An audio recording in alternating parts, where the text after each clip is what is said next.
Selamat sore, selamat kita berbakti lagi di dalam kasih Tuhan Yesus Kristus.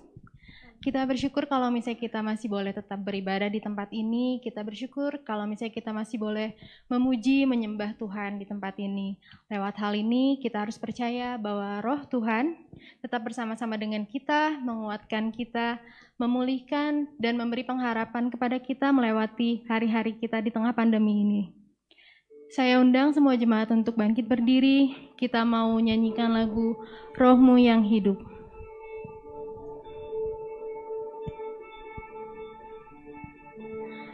Rohmu yang hidup penuhiku.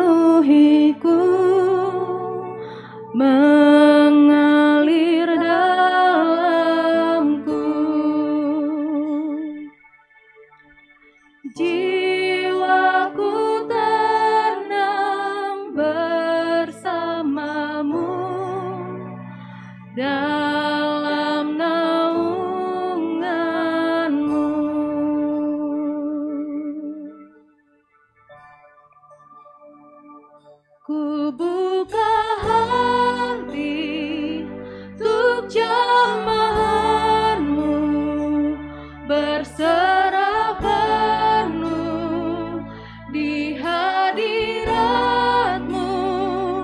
Kau ambil alih seluruh hidupku di altarmu, menyembahmu.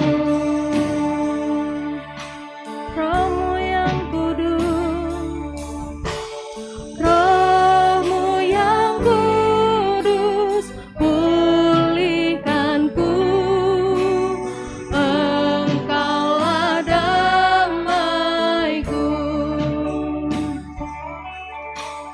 Ku hidup oleh anugerah-Mu yang menyertaiku, yang menyertaiku.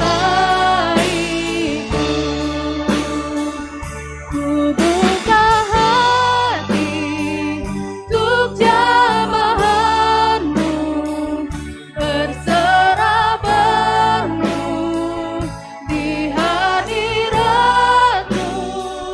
Kau ambil alih seluruh hidupku di altarmu, menyembah. Ku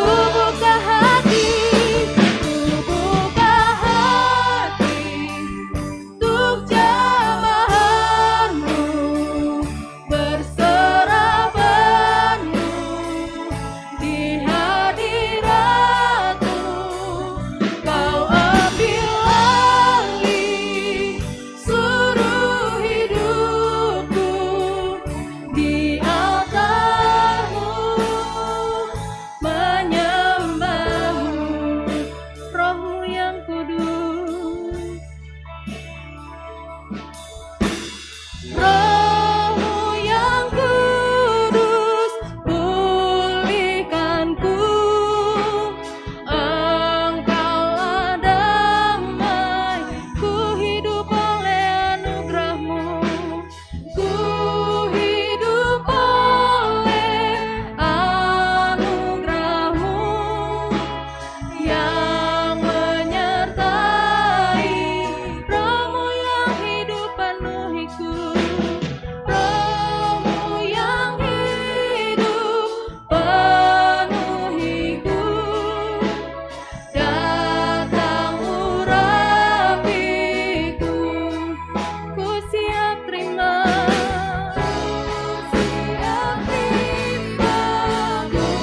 kuasa-Mu. Hidupku bagimu. Ku buka hatiku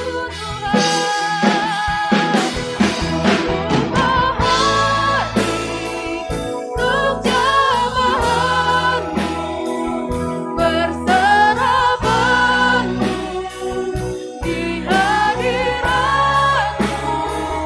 Kau ambil alih seluruh hidupku di altarmu, menyembah. Sekali lagi ku buka hati untuk jamahanmu, berserah penuh di hadiratmu. Kau ambil alih seluruh hidupku di altarmu, menyembah di altarmu,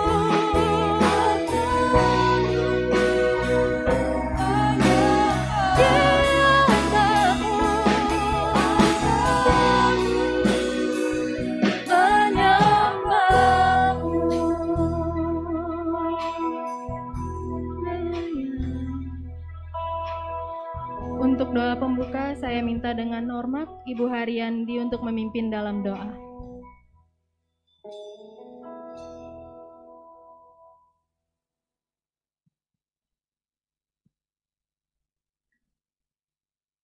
Saudara-saudara yang terkasih, mari kita berdoa.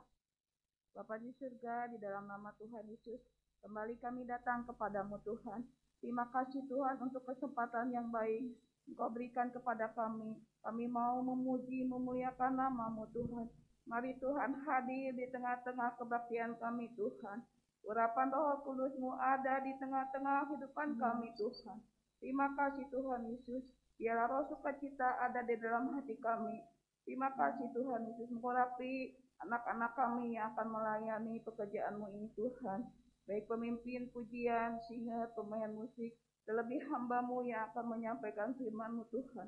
Urapi semuanya dengan kuasa Roh Kudus-Mu Tuhan. Terima kasih Tuhan Yesus, terima kasih. Kami ucap syukur di dalam nama Tuhan Yesus Kristus kami sudah berdoa. Haleluya. Amin.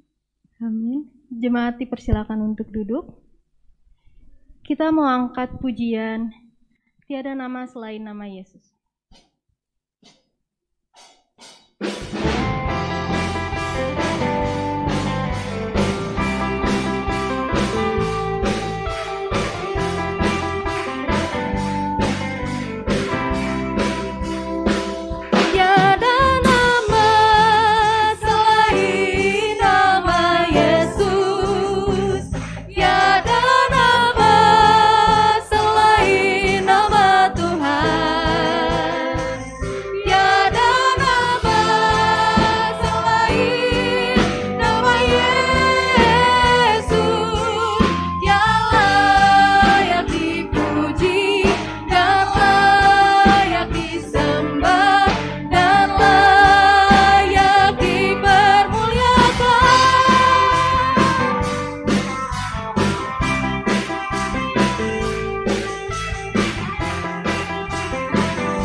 Selain nama Yesus.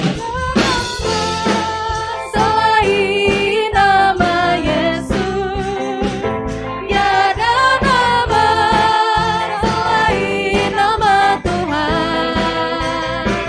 Tiada nama selain nama Yesus,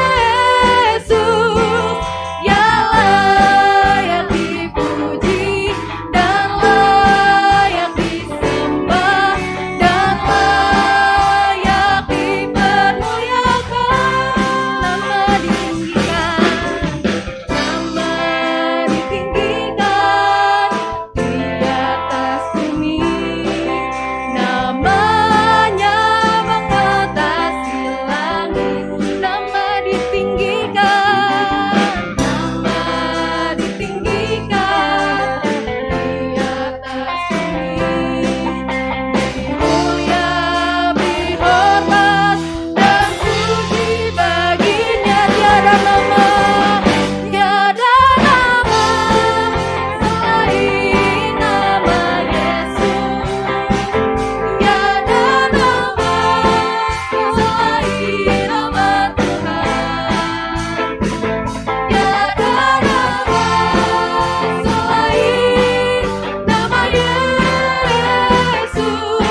Kita percaya bahwa tiada nama lagi selain nama Tuhan Yesus Kristus yang bisa kita sembah, kita puji. Haleluya. Saya langsung buka ruang kesaksian bagi saudara-saudara yang mau bersaksi, boleh silakan langsung maju ke depan. Jemaat saya undang bangkit berdiri, kita mau angkat pujian nyanyi haleluya.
Jemaat dipersilakan duduk.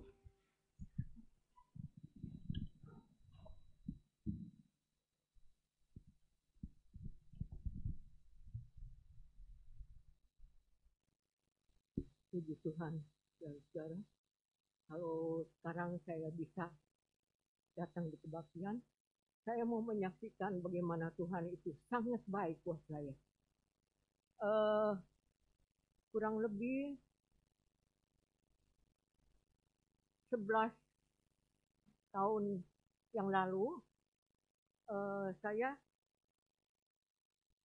jatuh kepleset di tangga.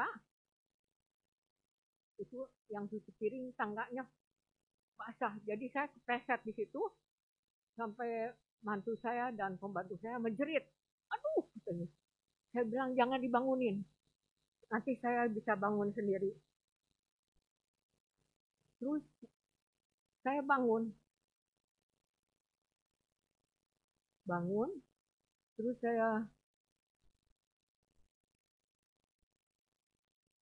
bangun sendiri, itu saya masuk ke kamar, saya tidur, nggak tahu di kamar itu saya jatuh, kaki saya yang kanan ini jadi nggak bisa jalan, dinaikin lagi. Nah, setelah itu saya bilang sama anak saya yang perempuan, Esther ada di Jogja, Esther, mama jatuh tuh kakinya nggak bisa jalan. Oh, dia bilang nanti ya Esther pulang dari Jogja, Esther mampir, nanti mama dibawa ke Jakarta. Jadi di ronsen semua, di ronsen ini. semua di ronsen. Nah setelah itu di situ memang ada dokter yang hebat lah, dokter yang pinter gitu. Terus dia lihat ini, wah ini mah harus dioperasi katanya, harus dioperasi. Dia nih dioperasi katanya 60 juta. Itu aku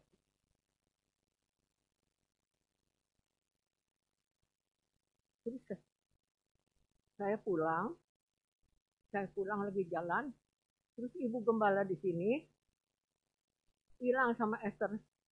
Esther coba bawa ke sana, ke rumah sakit Bintaro,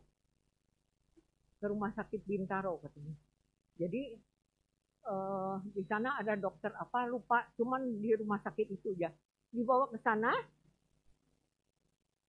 dia lihat itunya ronsennya semua, dia bilang ini nggak apa-apa, di terapi aja, dia bilang di terapi aja nggak apa-apa, ini mah nggak apa-apa katanya.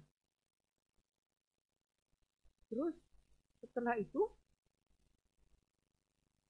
saya di terapi di Gading, rumah sakit Gading Kuis, di terapi nggak berasa apa-apa, nggak ada baiknya gitu ya. Jadi terus saya pindah ke Gatot Subroto. Nah di situ 2 hari sekali sama anak saya dibawa ke situ, terus di terapi terus, suruh naik sepeda, kakinya suruh naik sepeda. Nah, tapi enggak ini, suruh ngangkat berat kaki ini, ngangkat berat, nggak bisa, naik sepeda, nggak bisa. Nah, terus dia bilang, wah kalau gitu udah aja harus pakai ini. Jadi harus pakai tongkat. Jadi anak saya pesan tongkat ini online gitu. Jadi harus pakai tongkat. Jadi saya pakai tongkat terus. Nah setelah itu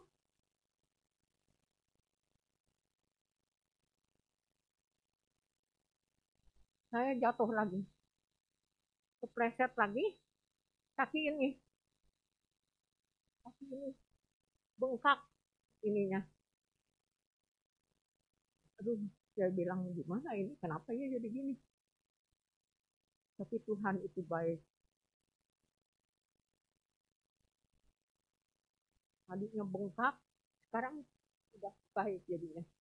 Itu Tuhan itu luar biasa baiknya ya. Gitu. Tapi yang sangat saya ituin, saya ada itu hernia, turun bero ya, hernia.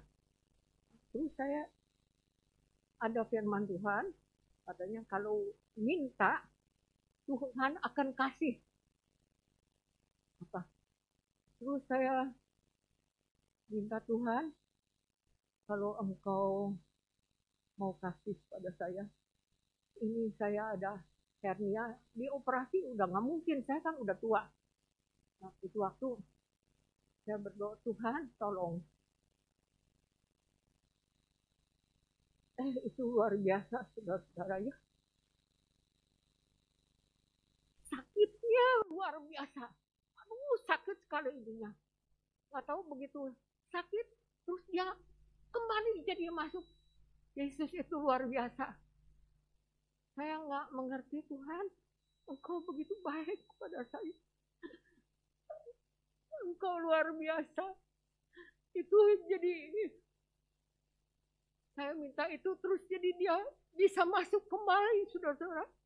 Itu hernianya masuk kembali. Saya sampai nangis, oh Tuhan, Engkau sangat baik, Engkau luar biasa di dalam hidup. Luar biasa Yesusku. Engkau luar biasa. Tuhan yang maha kuasa.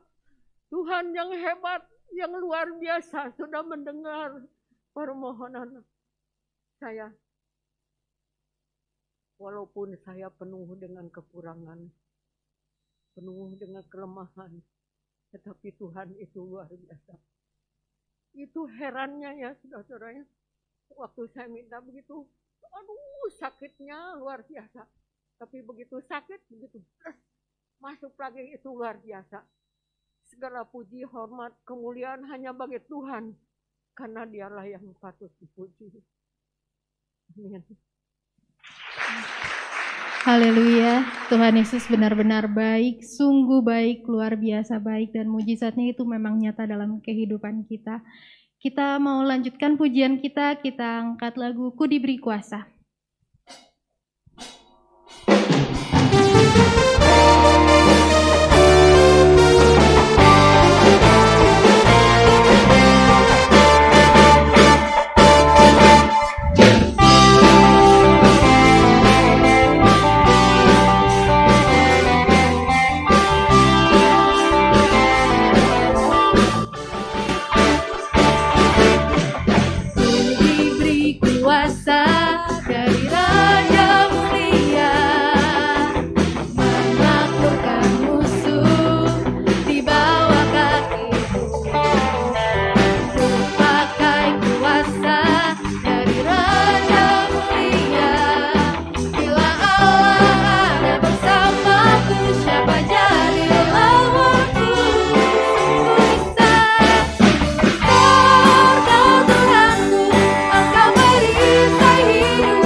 Sama-sama katakan, sungguh besar Kau Tuhanku.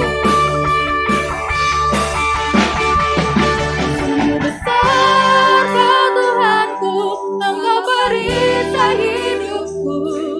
Ku berdiri dengan iman dalam Yesus Tuhan.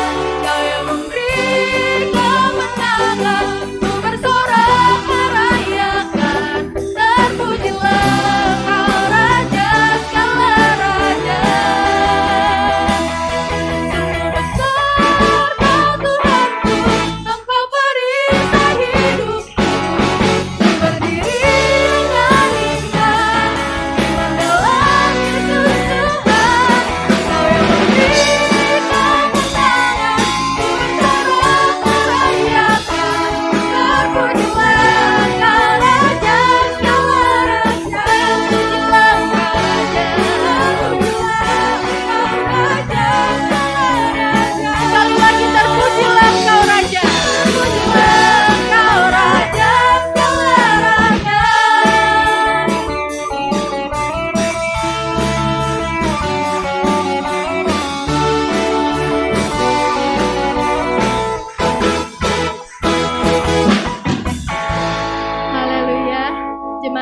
berdiri, sebentar kita akan mendengarkan firman Tuhan.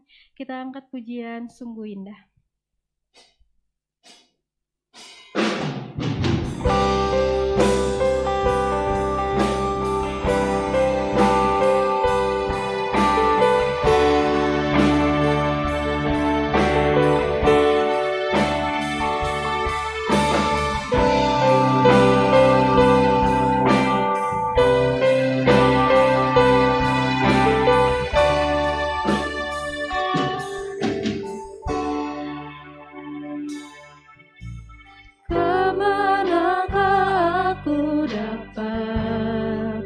pergi, menjauhi rohmu yang suci, kau sahabat,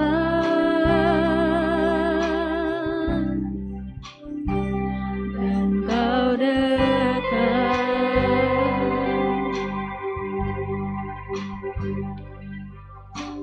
Bahkan seluruh pengabdianku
untuk memimpin dalam doa.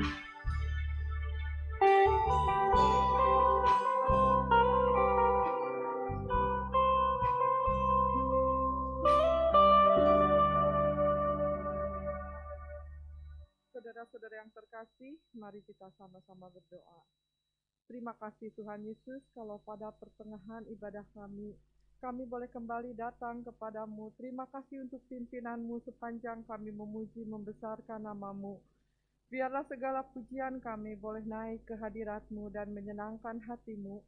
Sebab hanya Engkau yang patut kami puji dan kami puja. Terima kasih Yesus, terima kasih Tuhan. Bila sebentar kami akan mendengarkan sebahagian kebenaran daripada firman-Mu. Berfirmanlah kepada kami Tuhan, layakkan kami, sucikan hati dan pikiran kami, sehingga kami boleh menerima firman-Mu dengan tulus, dengan sepenuhnya Tuhan. Roh Kudus-Mu yang senantiasa ada bersama dengan kami.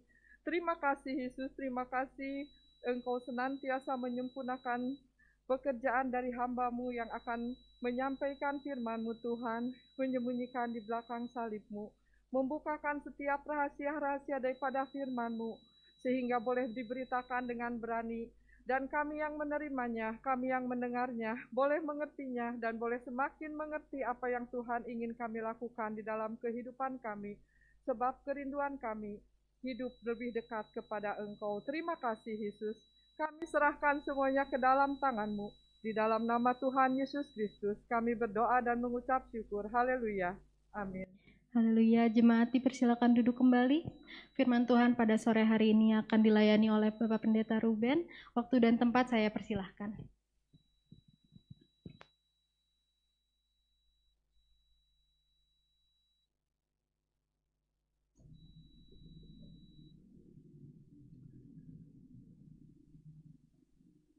Haleluya, haleluya.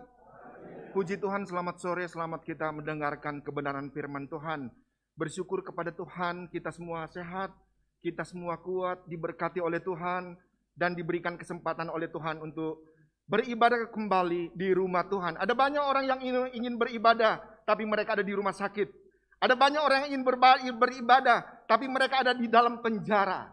Tetapi puji bagi nama Tuhan, sore hari ini, kita orang-orang pilihan Tuhan ada di rumah Tuhan untuk bersekutu dengan Dia. Terima kasih saya kepada Ibu Gembala kita yang memberikan saya kesempatan untuk melayani pada sore hari ini. Tema besar kita pada bulan ini adalah Tuhan tempat perlindungan, Mazmur 61 ayat 4. Sungguh Engkau telah menjadi tempat perlindungan bagiku, menara yang kuat terhadap musuh. Subtema saya pada sore hari ini kita ambil dari Amsal pasal 18 ayat 10. Amsal pasal 18 ayat 10, nama Tuhan adalah menara yang kuat.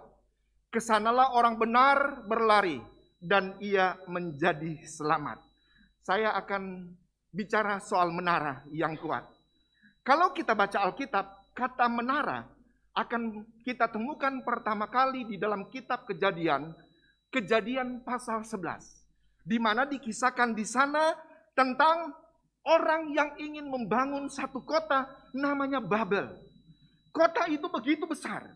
Dan Alkitab menulis bahwa di tengah-tengah kota itu orang akan membangun satu menara yang begitu besar, yang begitu tinggi.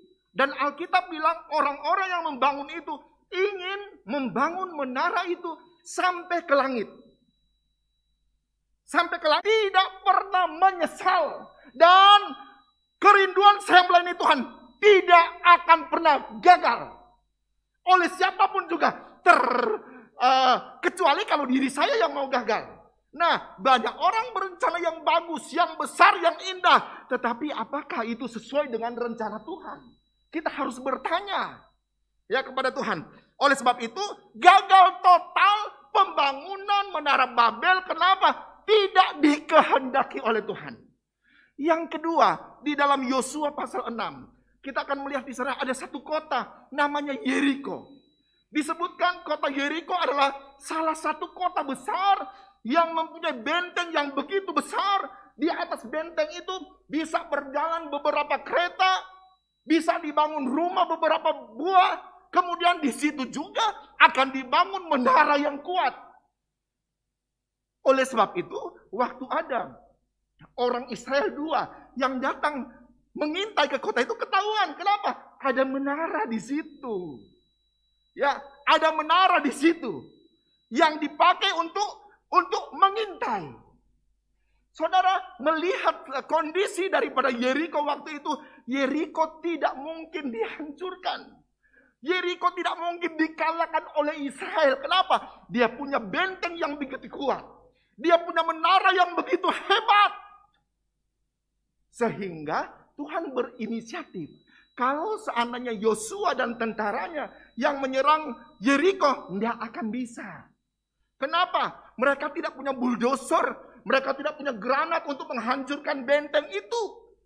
Oleh sebab itu, Tuhan berinisiatif. Tuhan punya ide. Idenya apa? Dia bilang, Yosua, kamu harus kelilingi kota Yeriko ini selama 7 hari. Setiap hari 1 kali. 6 hari 1 kali. Pada hari yang ke-7, kamu harus mengelilingi kota itu 7 kali. Sambil panggil imam 7 orang, membawa trompet 7 biji, dan memikul tabut Tuhan. Kalau katanya sudah terdengar, sudah keliling 7 kali, akan terdengar suara trompet, dan kita harus teriak. Dan itu terjadi. Cuma dengan teriakan saja, tembok Yeriko yang begitu besar dihancurkan. Bukan oleh manusia, tetapi oleh Tuhan. Saudara sekalian, pada waktu orang Israel masuk ke tanah Kanaan, mereka menjumpai ada banyak kota-kota besar dan kecil yang punya kubu yang besar, punya benteng, punya menara yang kuat, sehingga mereka harus berperang dengan orang-orang itu. Setelah setelah menjadi satu bangsa besar, menjadi bangsa Israel, Raja Daud membangun tembok-tembok di kota-kota Israel dengan menara yang tinggi, dengan menara yang kuat. Salah satu yang masih terkenal sampai hari ini, tembok Yerusalem. Yerusalem adalah pusat kota, ibu kota Israel. Di sana dikelilingi dengan tembok yang begitu kuat. Kenapa harus ada tembok? Untuk melindungi kota, untuk melindungi masyarakat. Kemudian muncul pertanyaan, di manakah menara itu didirikan? Di mana menara itu harus didirikan? Pertama, menara itu didirikan di pintu gerbang kota. Ya, setiap kota yang mempunyai menara, yang mempunyai tembok yang besar, ada pintu gerbangnya. Dan di situ ada menara. Di atas menara ada tentara. Ada orang yang tinggal di situ untuk apa? Untuk mengawasi orang-orang yang masuk keluar kota. Akan ketahuan siapa yang masuk, siapa yang keluar.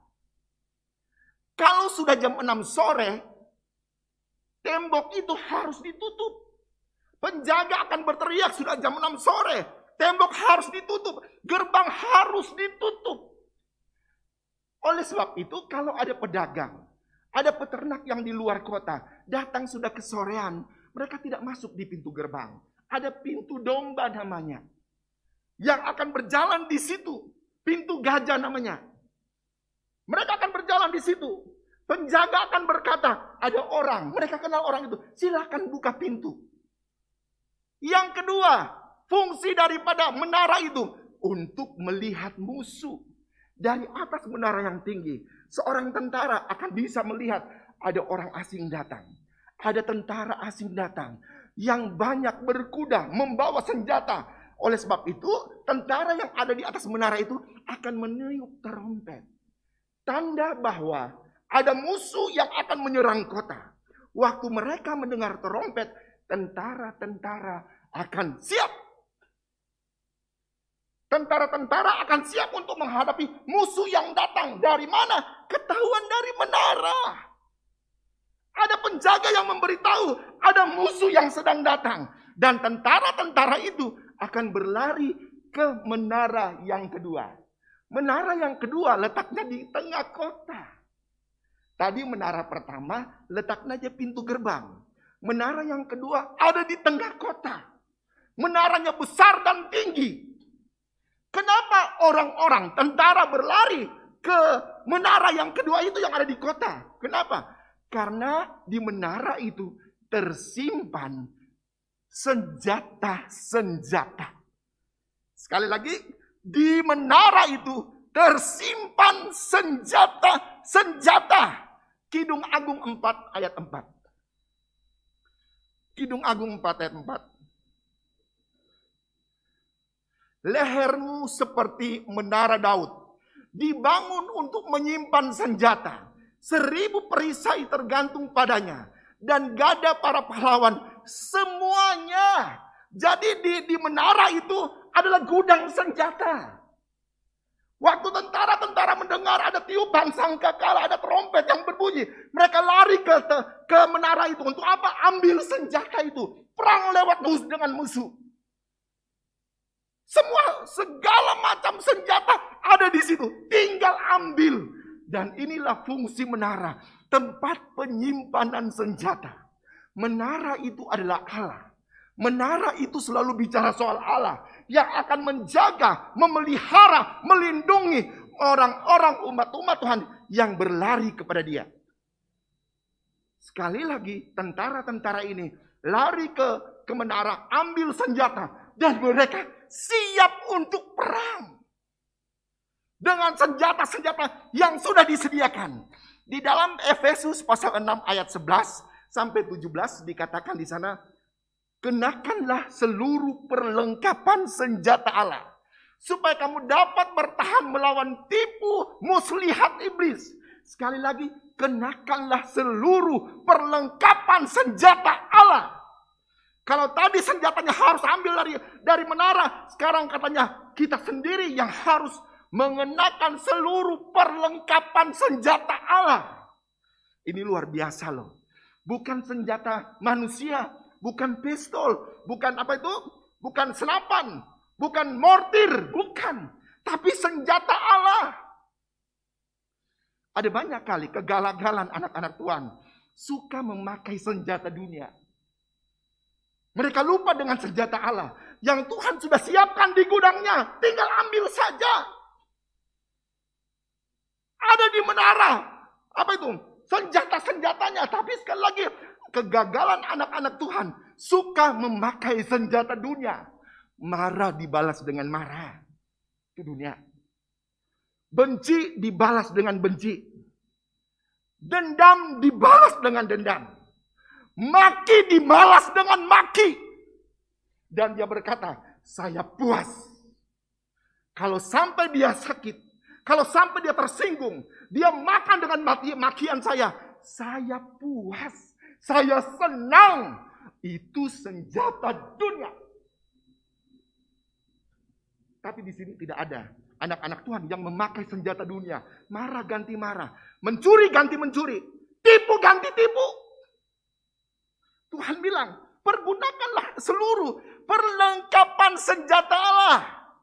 Sekali lagi Efesus 6 ayat 11, tolong. Kenakanlah seluruh perlengkapan senjata Allah, supaya kamu dapat bertahan melawan tipu muslihat iblis.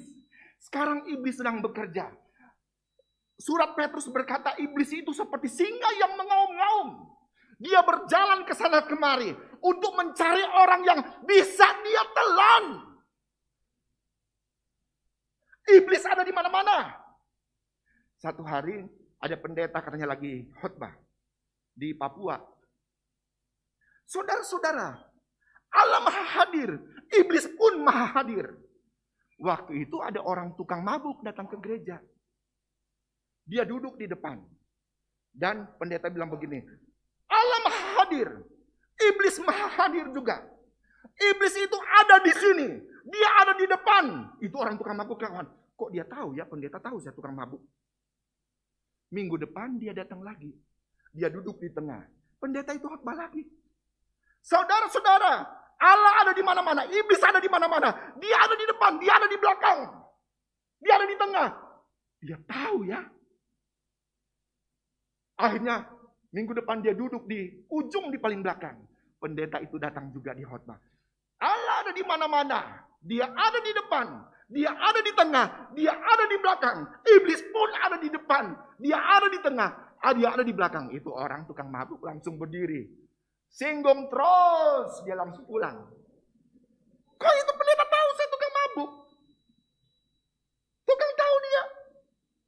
Oleh sebab itu katanya, untuk melawan tipu muslihat iblis, gunakan senjata Allah yang Tuhan sudah siapkan. Di mana? Di menaranya Tuhan.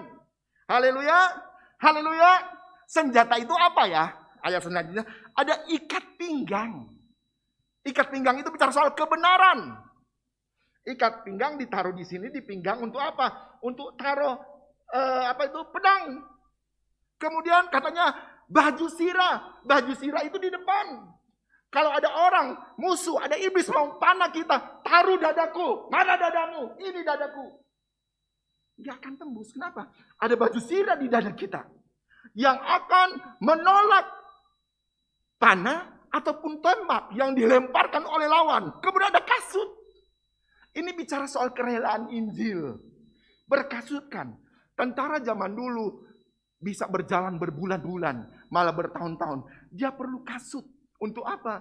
Supaya kakinya jangan sampai luka. Supaya kakinya jangan sampai lecet. Dan itu kata firman Tuhan, itu senjata Allah loh. Kerelaan untuk memberitakan Injil. Tadi Bapak Pendeta Revi bicara tadi pagi soal siswa-siswi yang sudah meninggalkan keluarganya dari kampung. Meninggalkan mama papa, orang-orang yang dikasih, meninggalkan zona nyaman untuk datang di Cianjur yang mereka tidak tahu. Kenapa? Mereka berpakaikan senjata Allah, kasut, kerelaan untuk menjadi pemberita Injil. Dan Om Yoyo sudah nggak ada. Gembala kita sudah di surga. Dia istirahat dengan Tuhan begitu tenang. Tugas kita sebagai jemaat Tuhan untuk memakai kasut, kerelaan untuk memberitakan Injil. Nggak usah sekolah Alkitab deh. Nggak usah kemana-mana. Ke Dayak, ke Papua. Nggak usah. Beritakanlah Injil. Di Cianjur. Di mana? Di tetangga. Di mana? Di asisten rumah tangga. Kan heran ya. Ada asisten rumah tangga. Sudah 40 tahun. Beranak, bercucu di rumah anak Tuhan. Tapi tidak pernah bertobat dia. Padahal dia makan di meja kita. Tidur di rumah kita. Hidup dari uang kita. Puluhan tahun loh. Tapi kenapa dia tidak bisa terima Yesus? Ada yang salah mungkin ya. Kita cuma butuh tenaganya. Tapi kita tidak lihat keselamatannya. Halo. Malah jangan sampai ada orang Pantai Kosta, pembantunya disetrika. Tahu-tahu Indosiar datang. Dan taruh di patroli. Tulis namanya, rumahnya. Pertama kali yang disuting itu gambar Yesus Kristus di rumahnya. Ketahuan orang Kristen kan? Setrika pembantu. Bagaimana kita bisa memenangkan orang? Kerelaan untuk memberitakan Injil. Senjata berikutnya adalah perisai katanya. Iman. Perisai kalau orang pakai perisai ditaruh di sini. Untuk apa juga? Ini pakai pedang, tangan kanan. Kalau dia tangan kanan, pakai tombak. Perisainya ada di sini. Untuk apa? Melindungi seluruh tubuhnya. Dari apa? Dari panah. Kalau ada panah datang, nih kasih perisai. Katanya pakai perisai. Perisai itu apa? Iman. Dan saya percaya iman kita bertumbuh. Waduh. Rugi ya kalau kita tidak bertumbuh. Puluhan tahun gembala kita Pendeta Y.E. Awondatu. Kalau di tempat lain begitu dipuja-puja, diundang-undang, banyak orang yang diselamatkan, banyak orang bertumbuh iman. Bagaimana dengan GPD Cianjur? Yang adalah anak rohani Bapak Pendeta Y.E. Awondatu. Orang lain sampai ngemis-ngemis minta Bapak Gembala kita khotbah. Kita di sini sampai ketiduran. Masa nggak bertumbuh iman? Senjata selanjutnya adalah ketopong keselamatan. Apa itu ketopong? Helm dipakai di kepala. Ada senjata apapun juga yang menghancurkan kepala kita. Ada ketopong yang apa? Yang melindungi kita. Keselamatan. Hal yang terindah dalam hidup kita. Waktu Yesus mati. Untuk menyelamatkan kita. Haleluya. Bukan kita diberkati karena punya rumah, punya toko. Bukan. Hal terbesar yang kita alami. Yang luar biasa. Waktu Yesus mati menyelamatkan kita orang berdosa. Dari ujung kaki sampai ujung rambut kita sudah berdosa. Semua yang ada di sini menafsu neraka. Tetapi oleh kasih karunia Tuhan. Oleh kemurahan Tuhan. Ada ketopong keselamatan. Yang Tuhan karuniakan kepada kita. Puji Tuhan. Haleluya. Dan yang terakhir itu ada pedang roh. Yang tadi 1-5 itu senjata untuk bertahan. Tapi yang ke-6 itu pedang. Pedang itu untuk menyerang loh. Untuk menyerang musuh. Katanya pakailah pedang roh, yaitu firman Tuhan. Dan saya percaya saat ini, tadi pagi sudah kebaktian. Sekarang kebaktian. Ada firman yang luar biasa. Yang tinggal di dalam kita. Pakai firman itu katanya. Untuk apa? Melawan tipu daya iblis. Haleluya. Haleluya. Kemudian yang kedua. Tadi menara itu tempat simpan senjata. Yang kedua, menara itu tempat apa? Tempat simpan makanan. Di rumah orang-orang waktu itu ada lumbung khusus untuk keluarga. Tetapi di tengah kota yang ada menara yang besar itu ada makanan yang disimpan. Yang tidak boleh diambil oleh banyak orang. Sewaktu-waktu diperlukan baru dibuka itu menara. Ambil makanan begitu. Maksudnya apa? Zaman dulu zaman perang. Kalau misalnya ada bangsa kuat mengepung tembok kota kita. Bisa berbulan-bulan loh. Bisa bertahun-tahun. Mereka mengepung kota. Bisa kelaparan. Tidak ada makanan di kota. Oleh sebab itu mereka akan buka itu menara, ada makanan di situ.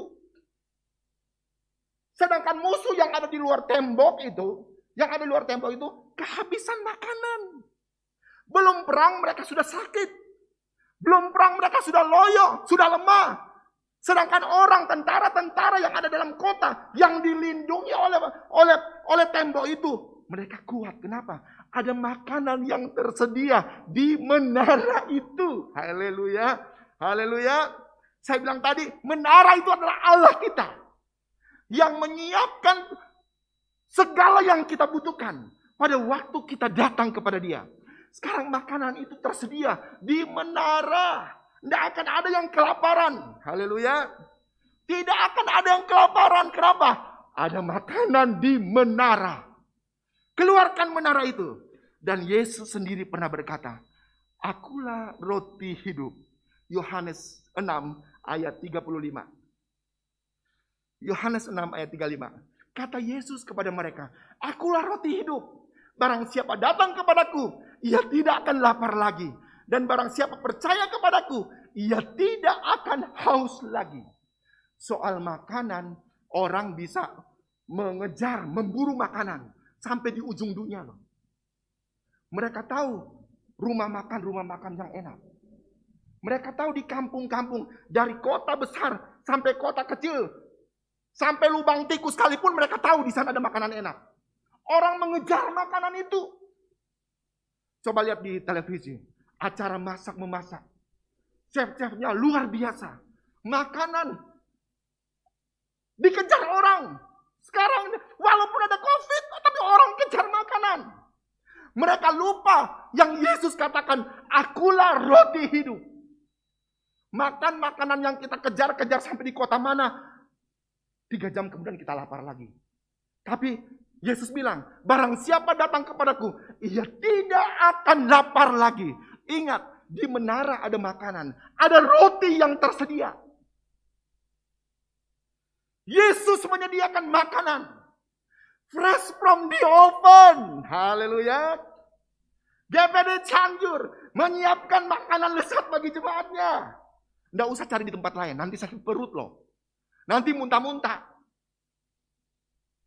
Orang sudah ada di sini apa itu, makanan baru dimasak, dicuci bersih, mau cari yang lain.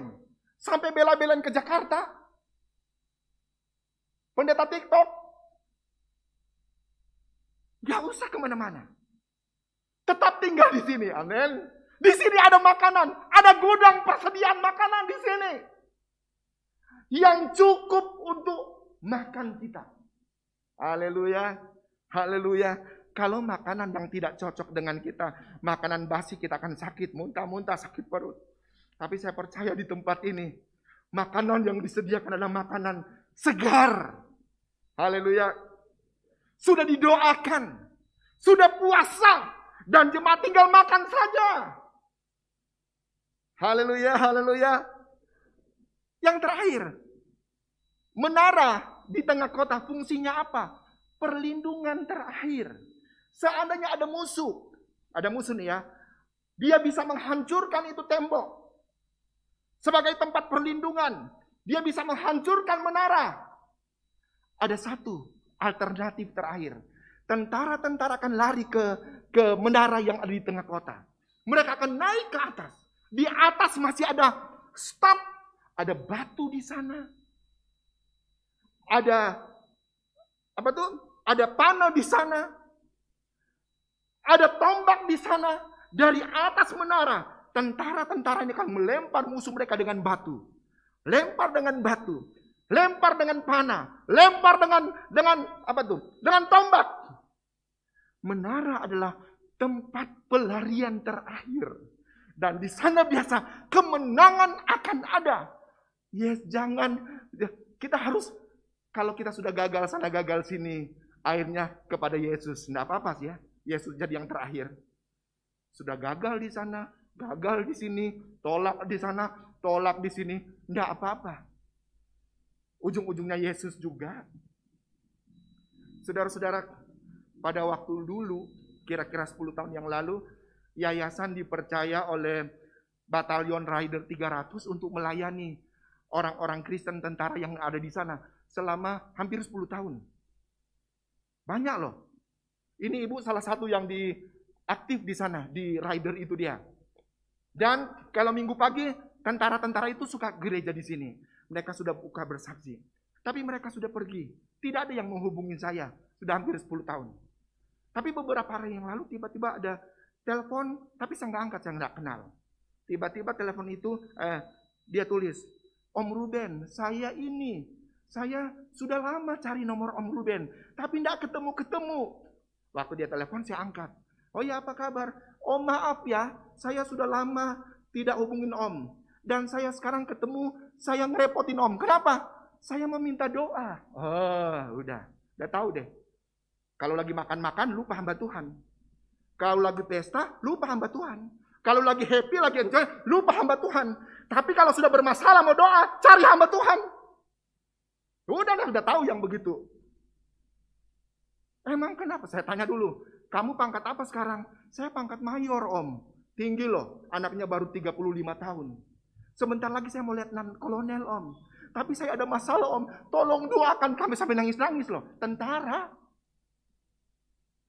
Tadi malam dia telepon. Dulu waktu saya di Cianjur, saya merasakan hadirat Tuhan. Kalau memuji Tuhan, Tuhan hadir. Sekarang saya sudah berdoa, tapi Tuhan terasa jauh. Saya bilang, kenapa? Soalnya waktu saya ditugaskan di Kalimantan Barat, saya pegang opo-opo. Saya mau coba itu suku ini, suku ini, suku ini. Semua kalah, Om. Dan mereka bilang, saya hebat. Dan saya bilang, kau sudah ditipu oleh iblis. Ternyata sekarang kamu nangis-nangis tentara. Minta doa untuk hamba Tuhan. Mana opo-opomu? Apa dia bisa menolong engkau? Iya, saya mau terus terang sekarang. Saya ada pakai opo-opo katanya sebagai tentara. Halo. Saya bilang, jangan percaya opo-opo. Yesus adalah nomor 1. Yesus adalah menara yang menyediakan segala-galanya bagi orang yang bersandar kepada Dia. Amin, amin, haleluya. Sekali lagi, menara itu adalah Allah yang menyediakan perlindungan, keamanan bagi orang-orang yang mencari Dia. Kembali ke ayat Amsal 10 ayat Amsal 18 ayat 10. Nama Tuhan adalah menara yang kuat. Kesanalah orang benar berlari dan dia akan menjadi selamat. Nama Tuhan katanya adalah menara, bukan menara yang rapuh, tapi menara yang kuat. Barang siapa yang lari ke sana, dia akan menjadi selamat. Tidak ada keselamatan di kolong langit ini, cuma dalam nama Tuhan. Haleluya, haleluya. Coba kita lihat dulu, siapakah nama itu? Filipi 2 ayat 9 sampai 10. Filipi pasal 2 ayat 9 sampai 10.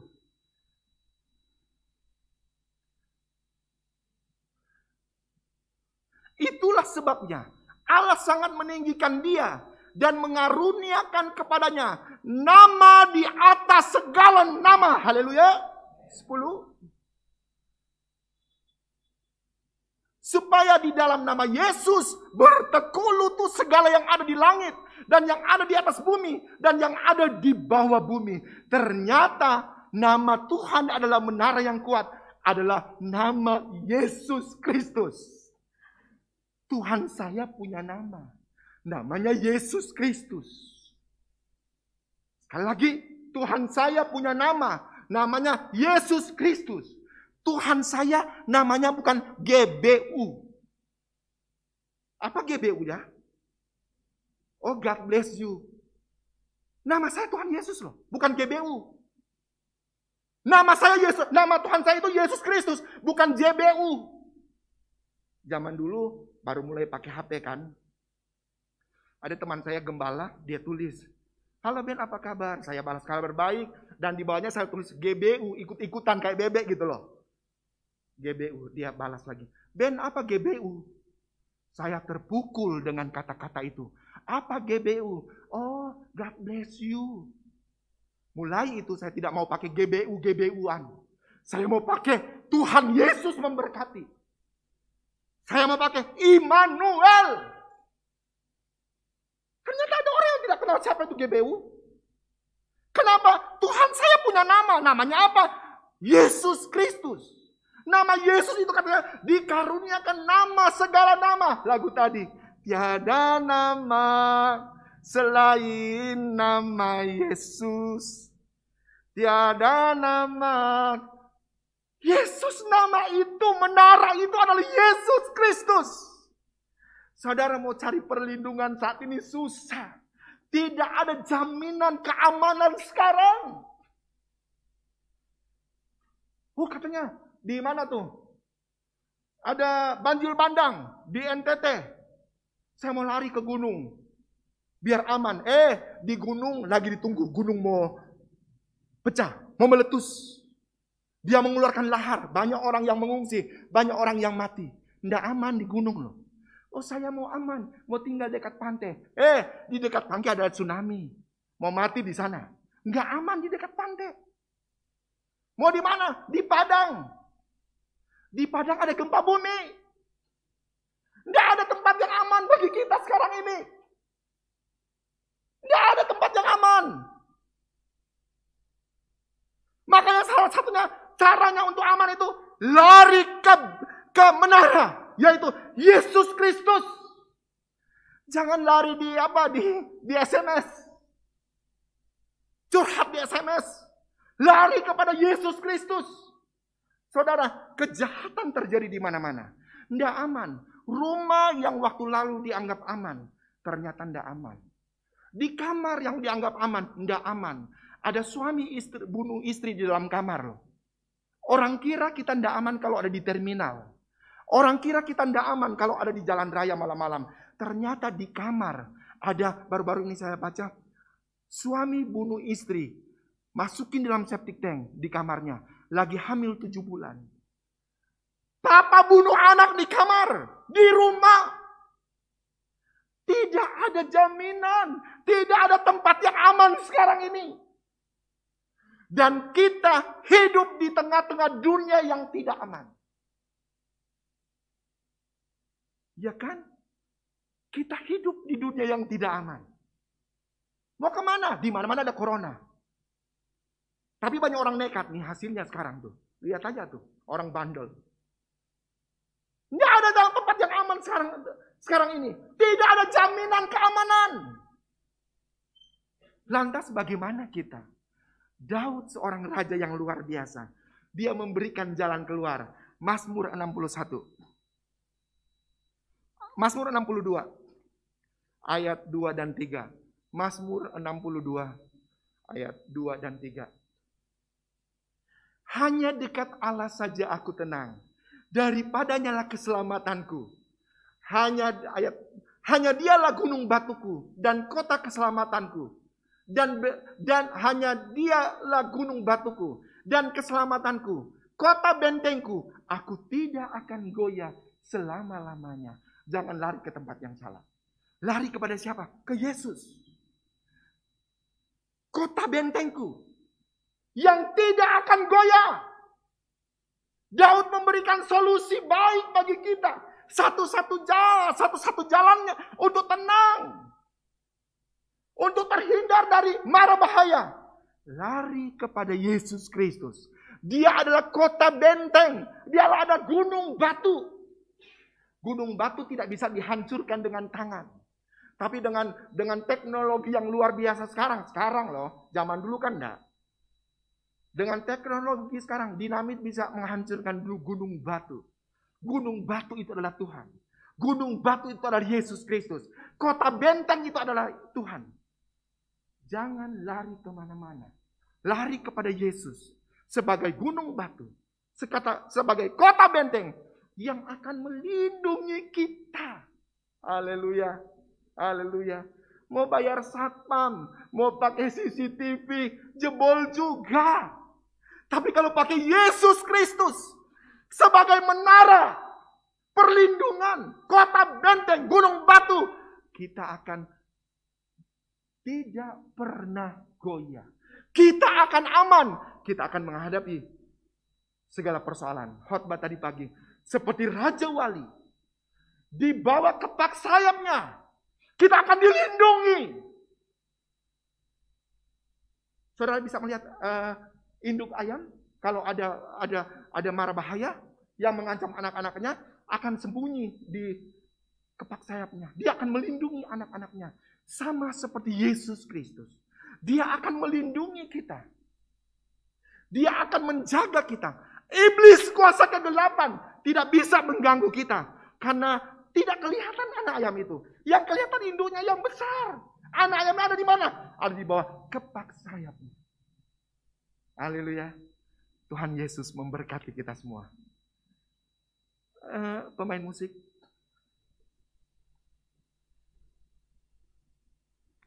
Hanya satu nama. Haleluya. Puji Tuhan. Glory, haleluya Tuhan.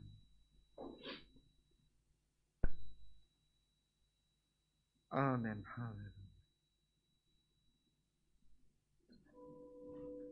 Puji Tuhan.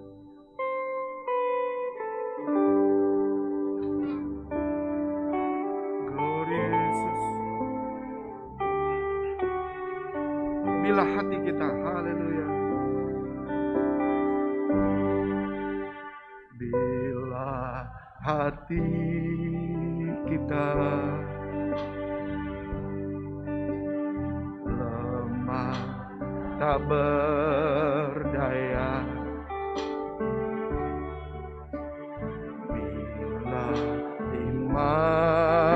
kita bagai tembok roboh. Haleluya. Hanya ada satu. Amin Tuhan. Harapan yang pasti, agung dan perkasa. Haleluya. Agung dan perkasa sampai selamanya. Hanya satu nama. Amin, amin, amin. Haleluya, puji Tuhan. Hanya satu nama, glory, glory, yang menggetarkan hati. hanya satu nama yang menegarkan diri. Hanya satu nama, haleluya. Hanya satu nama, amin, amin, amin, amin, amin.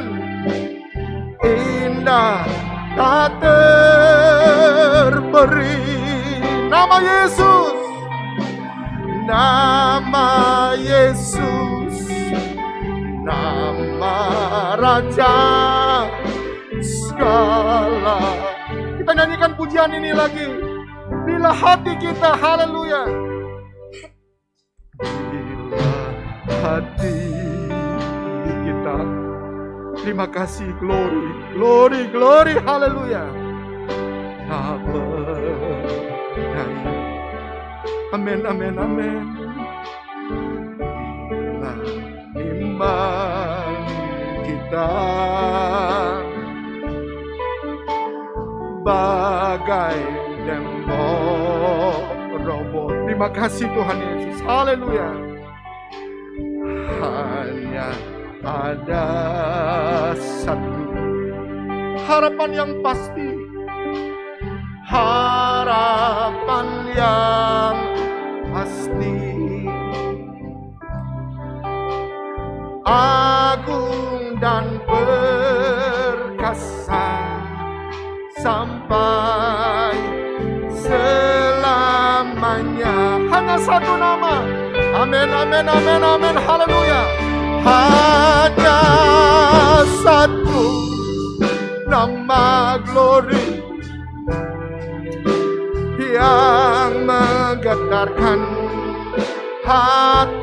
Hanya satu nama, hanya satu nama, glory, haleluya, puji Tuhan, terima kasih Tuhan, yang menegarkan diri. Hanya satu nama, indah tak terberi, nama Yesus, amin Tuhan. Nama Yesus, nama Raja segala. Dengan hormat nanti Bapak Lukas maju ke depan untuk berdoa. Selanjutnya saya serahkan kepada Bapak Wakil Gembala. Hanya satu nama yang menggetarkan.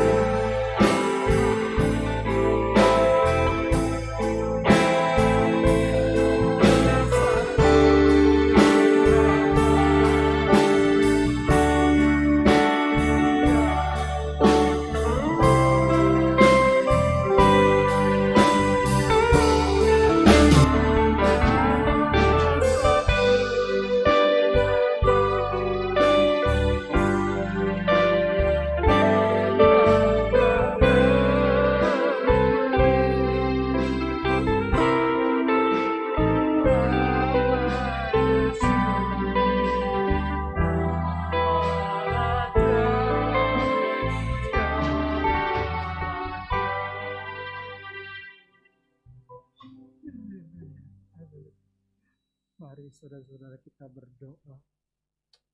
Tuhan, kembali kami datang kepadamu di akhir ibadah ini Tuhan.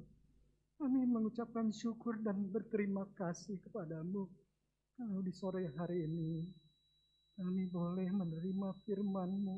Kami masih boleh mendapatkan kesempatan untuk menerima nasihat-nasihat-Mu di saat-saat dunia ini yang sekarang penuh dengan ketidakpastian Tuhan.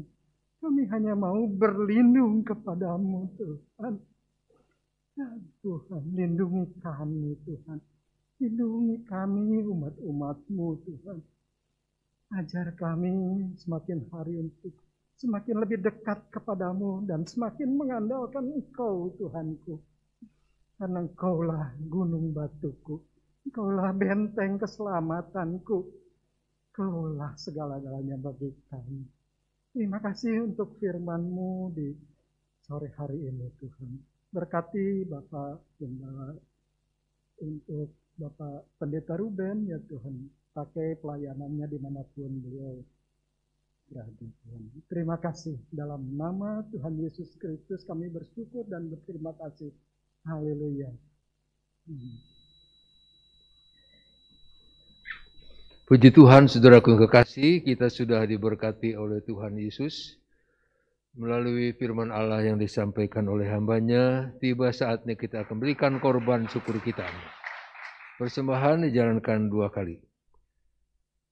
Nama Tuhan seperti bangunan yang teguh.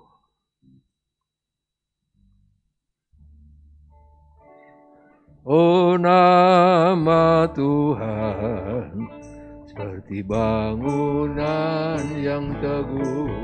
Oh, nama Tuhan seperti bangunan yang tinggi. Oh, nama Tuhan yang untuk bersandar. Orang benar akan lari kepadanya. Orang benar akan lari kepadanya. Oh, nama Tuhan bangunan yang teguh. Oh, nama Tuhan perlindungan yang tinggi. Oh, nama Tuhan yang tuh bersandar. Orang benar akan lari kepadanya. Orang benar akan lari kepadanya. Oh, nama Tuhan bangunan yang teguh. Oh, nama Tuhan perlindungan yang tinggi. Oh, nama Tuhan yang tuh bersandar. Orang benar akan lari kepadanya. Orang benar akan lari kepadanya. Oh, nama Tuhan bangunan yang teguh. Oh, nama Tuhan perlindungan yang tinggi. Oh, nama yang terus bersandar. Orang benar akan lari kepadanya. Orang benar akan lari kepadanya.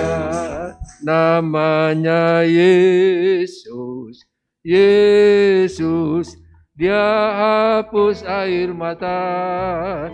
Dia sembuhkan hati luka dan memberi kepuasan. Bebaskan kita semua. Namanya Yesus, Yesus, Dia mata. Dia membuka hati luka dan memberi kepuasan. Dia bebaskan kita semua. Nggak ada ya? Nggak ada kata-katanya? Nggak apa-apa. Nama Yesus heranlah. C. D. Nama Yesus heranlah, cintanya oh heranlah, kuasanya oh heranlah, heran lebih dari semua. Nama Yesus heranlah, cintanya oh heranlah, kuasanya oh heranlah, heran lebih dari semua. Nama Yesus heranlah,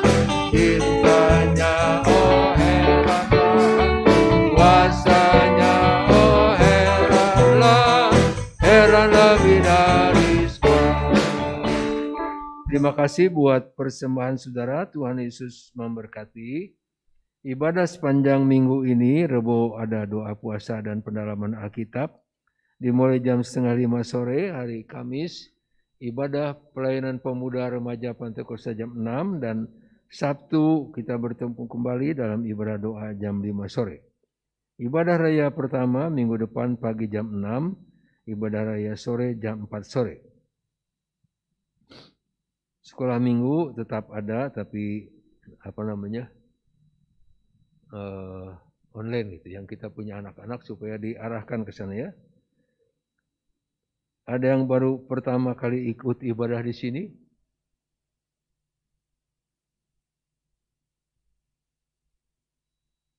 Ada yang baru pertama kali ikut ibadah? Bukan yang baru datang telat karena. Ya, kalau ada malu berdiri, selamat datang bergabung dengan kami di sini ya. Tetap mematuhi protokol pemerintah kesehatan, memakai masker dengan benar, rajin mencuci tangan, jangan berkerumun, dan tetap berdoa. Tuhan Yesus memberkati. Yang mau dibaptis nanti akhir bulan Juli, tanggal 25 kalau nggak salah 25 Juli dapat menghubungi gembala-gembala kecil. Kita berdiri bersama-sama, kita tutup ibadah doa. Dia hanya sejauh doa. Ada nggak kata-katanya?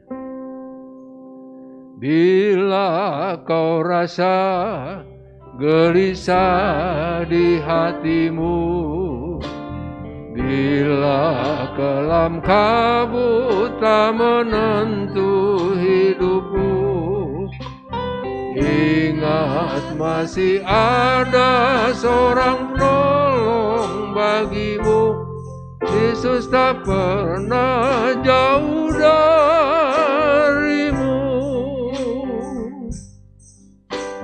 Bila cobaan menggodai hatimu, bila sengsara menimpa keadaanmu, ingat Yesus takkan pernah jauh darimu. Dia selalu pedulikan kamu. Berseru memanggil namanya, berdoa dia akan segera dirimu. Percaya Yesus tak jauh darimu, dia hanya sejauh doa.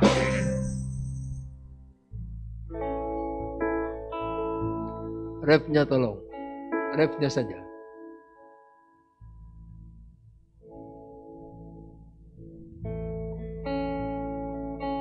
Berseru memanggil namanya, berdoa. Nanti Bapak Pendeta Revi Aunatu akan tutup ibadah ini dalam percaya Yesus tak jauh darimu, dia hanya sejauh doa. Berseru memanggil, berseru memanggil.